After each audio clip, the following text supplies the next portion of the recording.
Hey guys, Kakarot197 again. This time with a review of the 144th scale high-grade Universal Century Gouf custom from the 08th MS Team OVA series. And this model kit has been provided to me by my favorite online hobby store, Hobbylink Japan. Links in the description down below. And even straight out of the box with just a little bit of panel lining, this thing looks absolutely amazing. They really nailed the proportions and the overall badass feel of the Gouf custom, even without any extra accessories. Another really cool thing is that they used a clear orange piece for the cockpit, and that would probably look really good if you put an LED in there. For color accuracy, we get a sticker sheet with 2 metallic red stickers, one for the scope of the triple Gatling gun and one for the mono eye, which is also molded onto the track, so you could easily paint it yourself. And with that, the only things left to paint on the Gouf itself are these sub-thrusters that should be gray. The seam lines on this model kit are also extremely well done, with the only visible ones being on the shoulders and the bottom of the legs.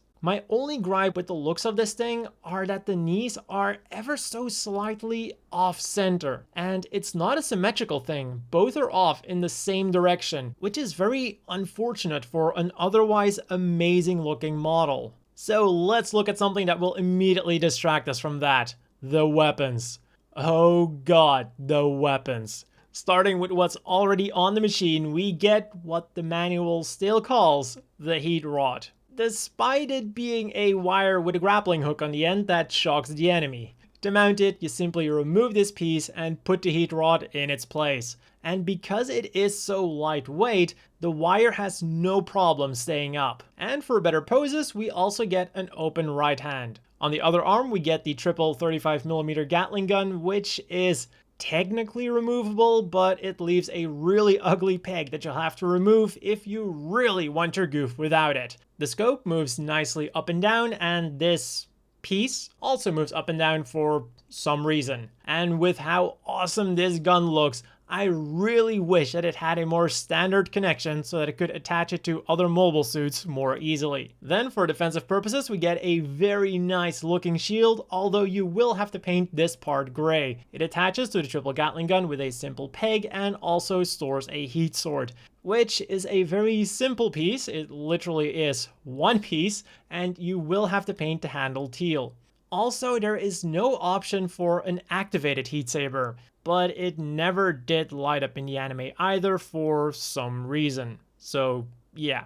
But most importantly, the handle is the perfect thickness for both holding hands. And then of course we get the Gouf Customs main event, the shield-mounted big-ass Gatling gun. To help carry it, there's even a peg on the handle that slots into the left holding hand. And while there is a seam line to be found, I think that for most people, the sheer awesomeness of this gun will distract them from that. And not only does he have no problems whatsoever keeping it up, they even preemptively included a kind of locking mechanism on the shoulder to make double sure that the arm isn't going anywhere. And even with all of that extra stuff on the shield, you can still store the heat sword just fine. And now let's see what the articulation is like. The head is on a double ball joint, allowing it to go up and down a little bit, turns around all the way, forwards and backwards, and when you rip off the head, you'll also get a tiny little track to move the mono eye. The shoulders are really nicely articulated. They're on a ball joint inside of a hinge joint, and the shoulder armor is on a hinge so that it doesn't obstruct the outwards movement.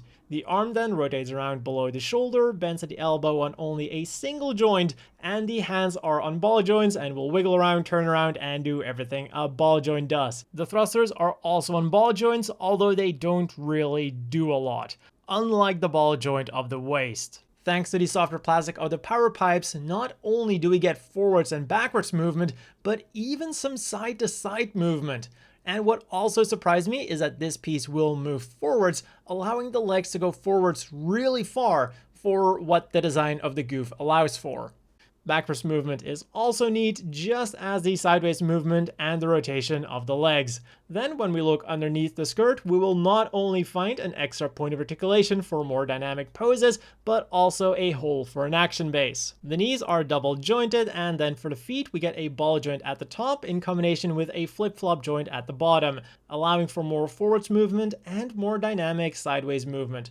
So overall, other than the design of the elbows, the Gouf custom has some really good articulation, despite the difficult design of the waist. So as always, the inevitable question is, do you want to buy this?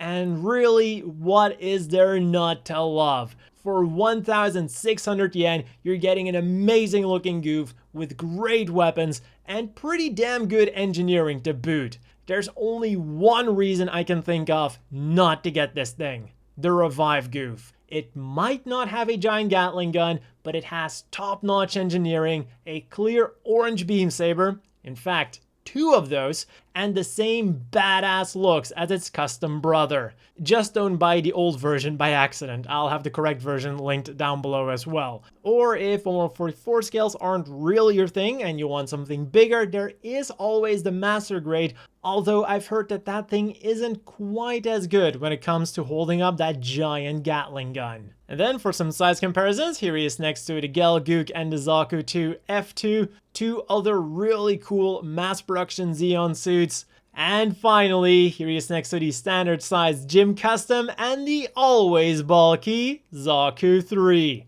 And that's all for this review, brought to you by Hobbylink Japan, and as always, a big thank you to the Patreon supporters. I hope that all of you watching have a great day, and I'll see you all next time.